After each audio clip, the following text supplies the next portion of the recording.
अस्सलामुअलैकुम वरहमतुल्लाहि वबरकातुहू। मैं नूरसबा कौसर आप सभी के सामने इस्लाम की कुछ बातें बयान करने जा रही हूँ जो औरतों से मुतालिक है। इस्लाम नाजिल होने से पहले औरतों का क्या मकाम था, लोग उनके साथ कैसे पेश आते, उनकी हालात ज़िंदगी किस तरह हुआ करती थी, और हम यह भी जानेंगे कि हमारे प्यारे नबी हुजूर अकरम सल्लल्लाहु अलैहि वसल्लम जब दुनिया में दीन इस्लाम लेकर तशरीफ लाए तो उन्होंने औरतों को क्या मकाम बख्शा। अब मैं अपनी तकरीर की आगाज उस अजीम हस्ती से करने जा रही हूँ जिसे औरत कहते हैं। इस्लाम नाजिल होने से पहले औरतों का हाल बहुत खराब था। दुनिया में औरतों की कोई इज्जत व अहमियत ही नहीं थी। मजहब इस्लाम से पहले औरतों को बहुत सताया जाता, उन पर जुल्म सितम किए जाते थे। जमाना जाहिलियत, अरब के लोग बेटियों को जिंदा दफन कर देते थे, जबकि बेटियां हमारे लिए अल्लाह की नेमत और रहमत है।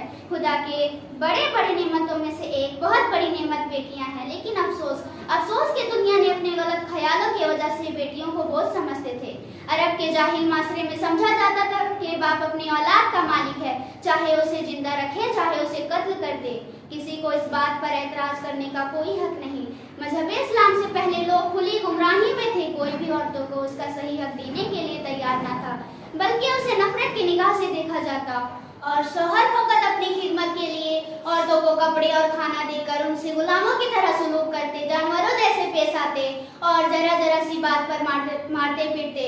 अरब के बास कबीलों में जालिमाना दस्तूर इस कदर था कि बेवा हो जाने के बाद औरतों को घर से बाहर निकाल कर तंग झोपड़े में 1 साल तक कैद में रखा जाता था, जहाँ से वह बाहर निकल नहीं सकती थी, कपड़े बदल नहीं सकती थी, ना गुस्ल कर सकती थी।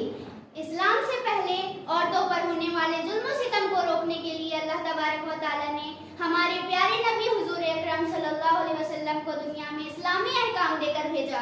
जब हमारे प्यारे नबी हुजूर अकरम सल्लल्लाहु अलैहि वसल्लम दुनिया में दीन इस्लाम लेकर तशरीफ लाए तो मर्दों के जुल्म सितम से कुचली हुई औरतों का दर्जा इस कदर बुलंद हुआ कि मर्दों की तरह औरतों को भी मालिकाना हुकूक हासिल हो गई। अब औरतों को इज्जत की नजर से देखा जाने लगा।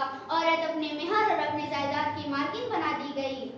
अब ना तो कोई मर्द औरतों को मार पीट सकता है, ना घर से बाहर निकाल सकता है। बस मैं अपनी बातें यहीं मुकम्मल करती हूँ और एक शेर पेश करती हूँ।